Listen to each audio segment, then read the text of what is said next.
वैसे तो नहीं कर पाए, अकेले तो नहीं कर पाए। तो उसी तरीके से ये सारा कार्य, उसी तरीके से सारी व्यवस्था है। तो आज इस युग का परिवर्तन एक अलग तरीके से, जैसे कृष्ण को संदीपन ऋषि ने और दुर्वासा जी ने सिर्फ एक विजय श्री का आशीर्वाद दिया था, आदेश नहीं दिया था, सिर्फ विजय श्री का आदेश दिया था कि आप जाकर के इस कार्य को आप विजयी होंगे, जो भी आप सारा कार्य करोगे उसमें आपको विजय श्री हासिल होगी, और कुछ नहीं दिया था। तो क्या हुआ, कृष्ण ने अपने सारे कार्य को पूर्ण किया जो उनकी मनोइच्छा थी। लेकिन ये कलयुग है, ये कलयुग में कर्मयुग है, और इसमें हम आप सब मर्यादा में बंधे हुए हैं। तो इस मर्यादा में बंध करके, क्योंकि एक दाहिना एक बायां, जिसे हम काल और दयाल कहते हैं, तो दोनों महापुरुषों का उसी तरीके से राम जी के साथ में था कि एक दाहिना एक बायां, एक दयाल एक काल। तो एक दोनों ब्रह्म ऋषि तो हो गए थे, एक तो राज ऋषि से ब्रह्म ऋषि बन गया, और एक ब्रह्म ऋषि थे ही तो वशिष्ठ और विश्वामित्र जी का आदेश और आशीर्वाद लेकर के वो आगे बढ़ गए और अपने कार्य को पूर्ण कर दिया। तो उसी तरीके से ये काल और दयाल दोनों शक्तियां, इनको मत आप, ये एक काल पुरुष है तो एक दयाल पुरुष।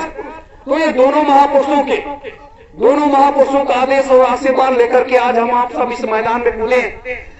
तो ये जब इस मैदान में हम आप कूदे हैं तो ये कार्य अपने लिए बहुत आसान भी है और कठिन भी है।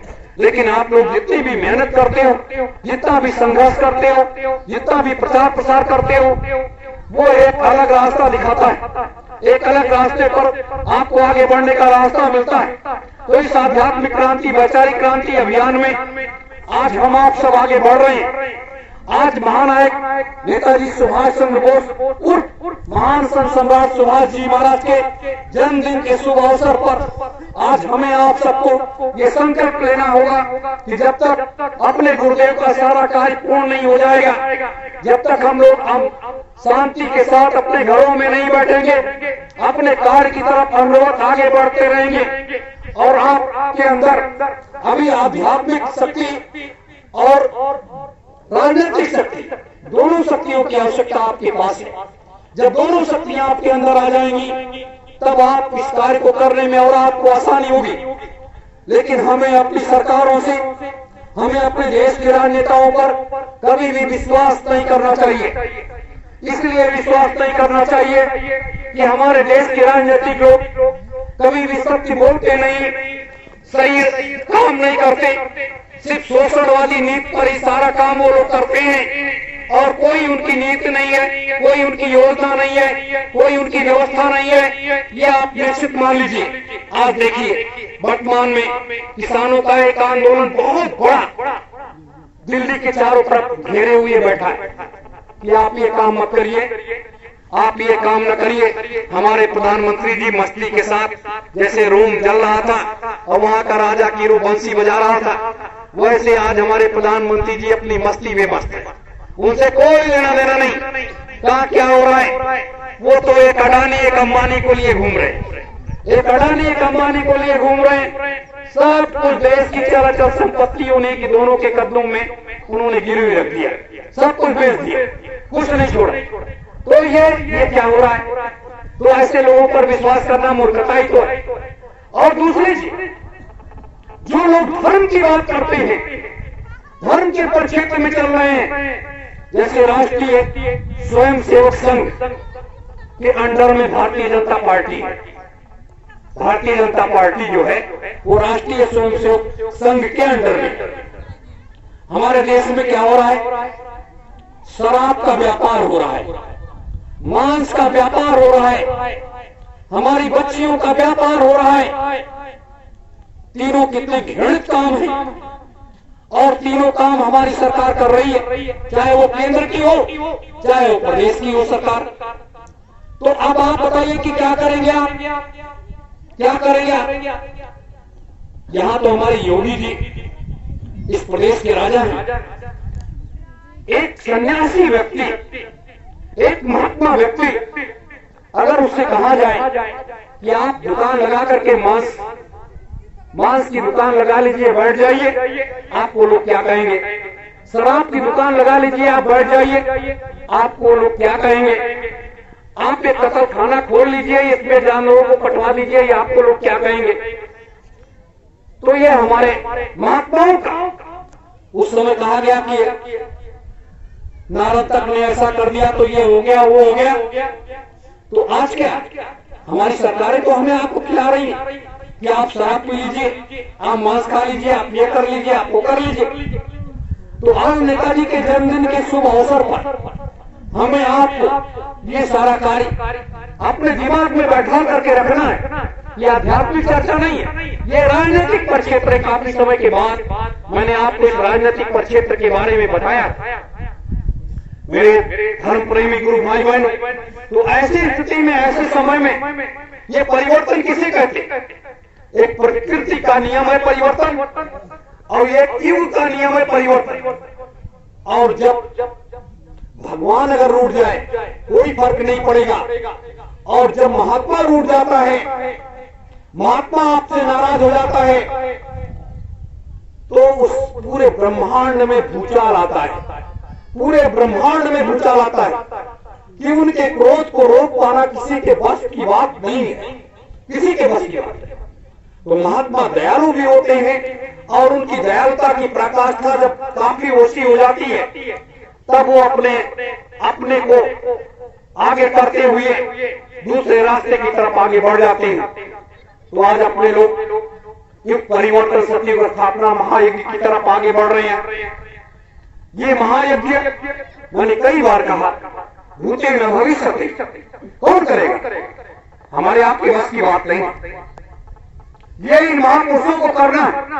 इनके सानिध्य में वो 3000 महात्मा जो पहले से तैयार करके बैठा दिए गए थे कि अभी रुको, कलयुग में अभी बड़ा काम करना है, इतनी जल्दी मत जाना, इतनी जल्दी अगर चले जाओगे तो ये काम कौन करेगा?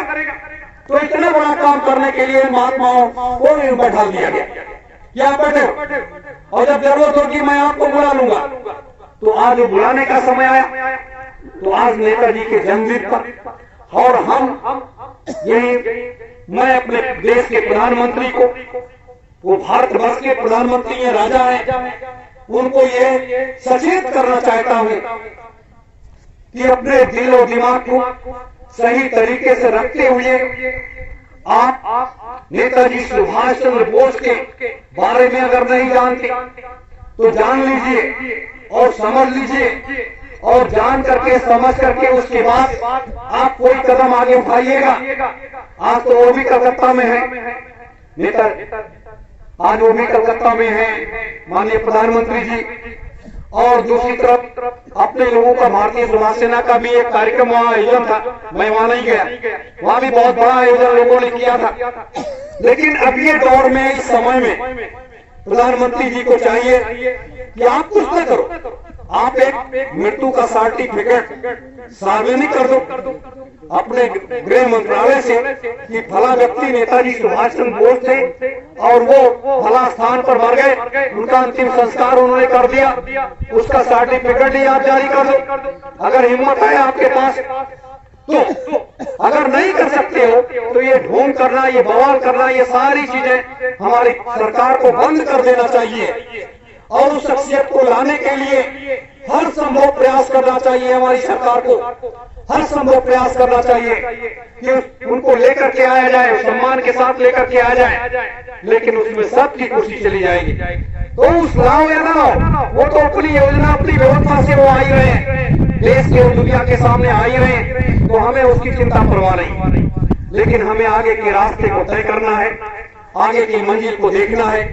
आप लोग भी सुबह से वैसे भूखे प्यासे बैठे हो, लेकिन कोई बात, आज ये हमारे आपके खुशी का दिन है कि आज 125 वर्ष 24 वर्ष पूरा करने के बाद 125वें वर्ष आज हमारे महापुरुष, हमारे गुरुदेव, वो आज हमारे आपके बीच में है, और वो सिद्धाश्रम में बैठ करके अपनी उन योजनाओं पर काम कर रहे हैं जिस पर करना चाहिए, और आने वाला समय बहुत जल्द आएगा और पूरा देश और दुनिया उसका नजारा देखेगा।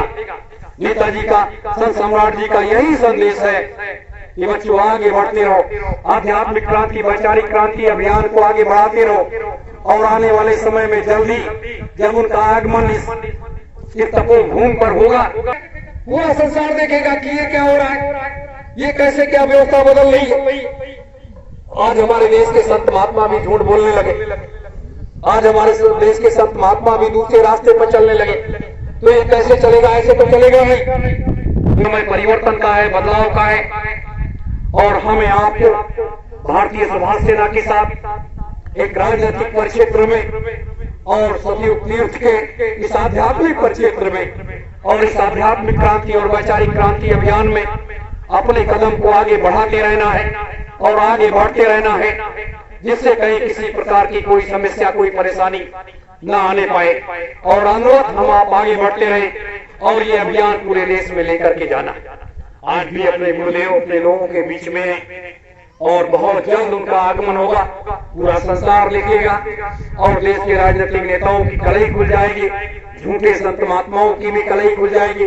तब लोगों को पता चलेगा कि हाँ, ये लोग क्या कह रहे थे, क्या हो रहा है। हम आपको एक निमित्त मात्र खड़े होकर के इस कार्य को अंजाम दे रहे हैं, इस कार्य की व्यवस्था को बदलने की तैयारी कर रहे हैं। बस यही ये मुख्य बातें थी।